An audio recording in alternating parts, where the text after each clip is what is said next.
ITP 252, Task 7, Assignment Number 3, Settling the Inland Empire.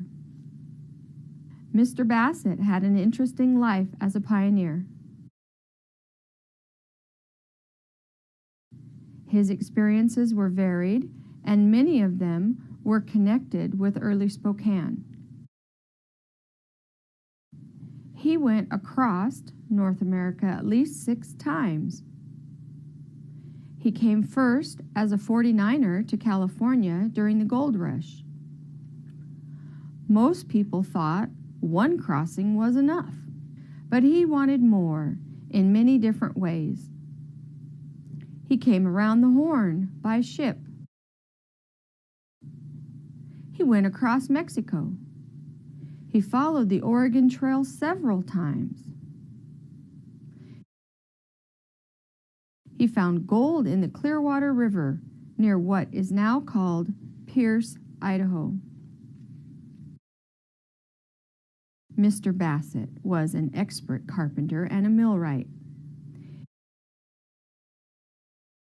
In 1871, when Mr. Scranton and Mr. Downing, the first white people in what is now called the city of Spokane, wanted to build a sawmill, they hired Mr. Bassett to help them.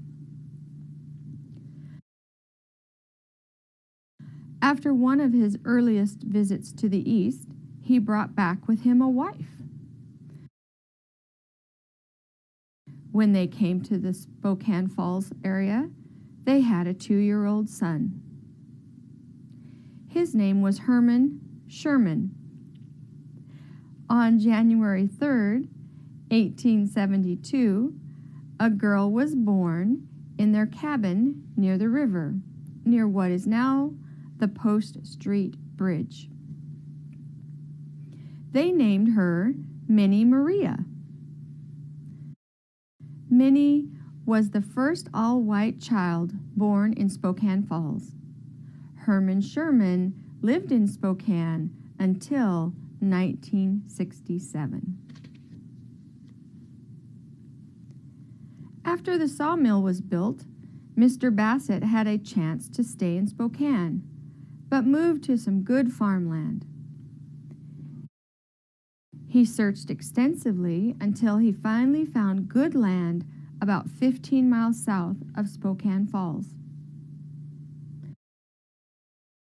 This was very good soil, with grass very high, and he had his own water spring. He built his cabin near the spring. It's sad, but Minnie Maria drowned in the spring of 1875. By mid-June 1877, the Bassetts enjoyed their new home. There were 2 more children. One morning, Mr. Bassett noticed that they needed food and stock. He had 2 choices. He could either go to Spokane Falls or he could go to Colfax. That was a little farther away. 2 horses were hitched up to the wagon, and he set out for Colfax because the store there was bigger and he had more choices. Late in the afternoon, a mailman rushed onto the Bassett property. He couldn't stop. He had no time. But he shouted to Mrs. Bassett that the Indians had killed many whites and told her, "Take your children and go to town as quickly as possible."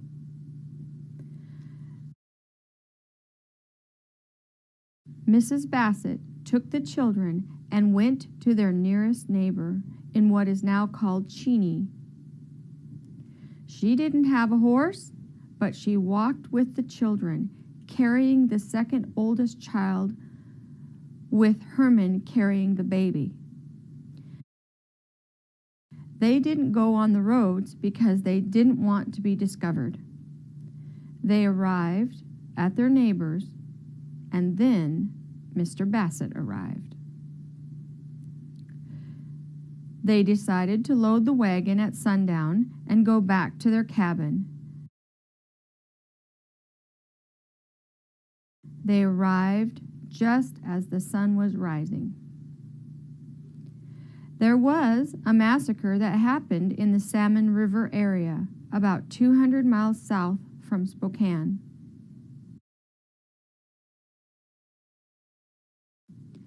Yellow Wolf of the Nez Perce tribe admitted that several of the Indians had been killed by the white men and nothing was done to punish them. That was the beginning. Those white killers robbed, shot, or hung the Indians. No one was punishing them, so it was time for all of that killing of the Indians to stop.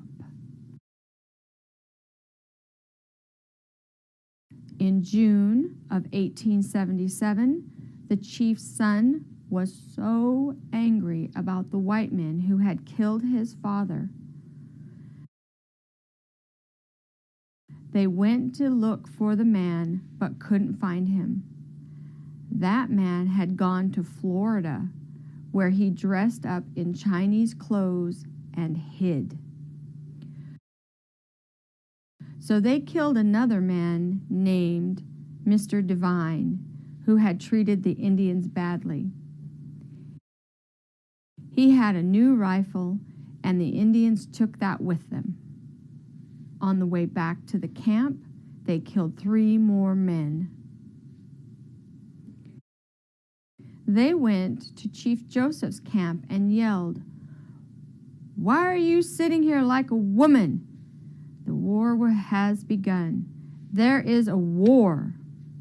Chief Joseph, however, was very upset and did not wish to join in.